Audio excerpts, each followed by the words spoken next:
Welcome back. Let's cross over to neighboring Tanzania now, where President Magufuli's main challenger, opposition leader Tundu Lissu, says there was widespread vote rigging in yesterday's election and has called on his supporters to stage peaceful demonstrations.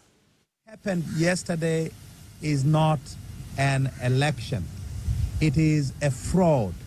It is an electoral fraud of a magnitude that is unprecedented in our entire history. The polling in many parts of the country yesterday took place under conditions which cannot be described as conditions for free, fair, and credible elections.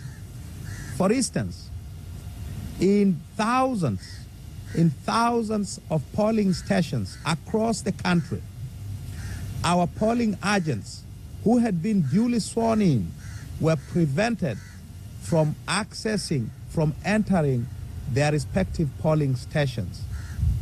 Many thousands more, having entered the polling stations, were ejected forcibly by the security members of the security forces and the personnel of the Electoral Commission on completely bogus grounds. In many polling stations across the country, thousands of polling stations, our polling agents were deliberately frustrated, deliberately obstructed, and as a result were greatly delayed in entering the polling stations. So we have cases in many polling stations across the country where our polling agents were allowed into polling stations 5 to 6 hours after polling had started, and by that time, the staffed ballots had already been forced into the polling stations.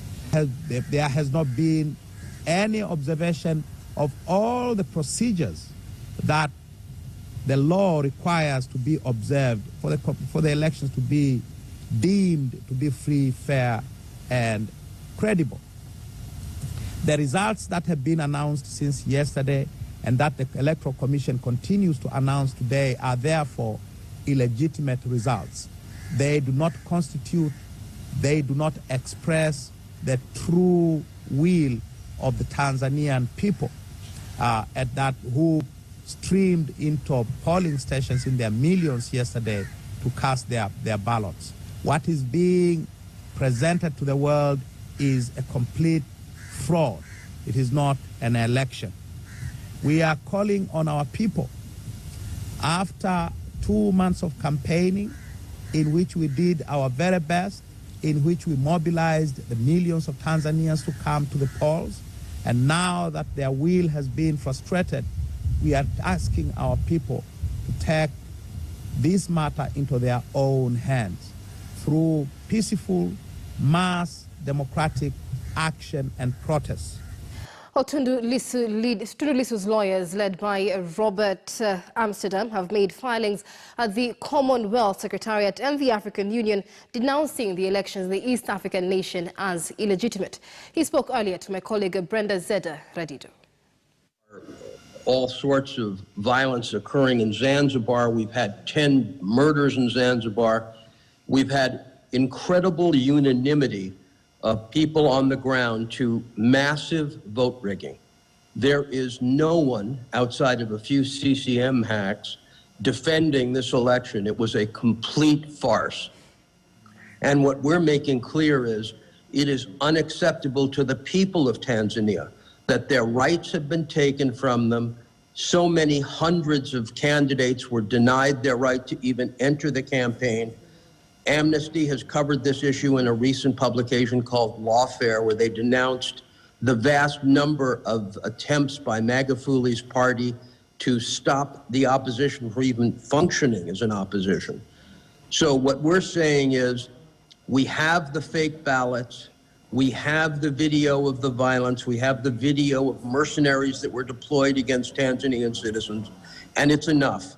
There's either going to be an internationally supervised independent election or a rerun as in Malawi, or we simply will not recognize Magufuli is president, because he isn't president. All right. He is essentially an autocrat. Very clear.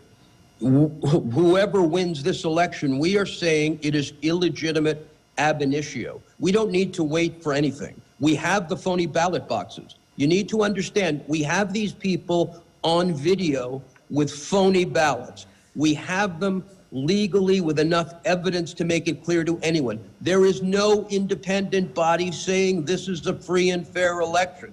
So we don't have to wait. And back home, the Matatu Owners Association has continued to pile pressure on the government to allow them resume full capacity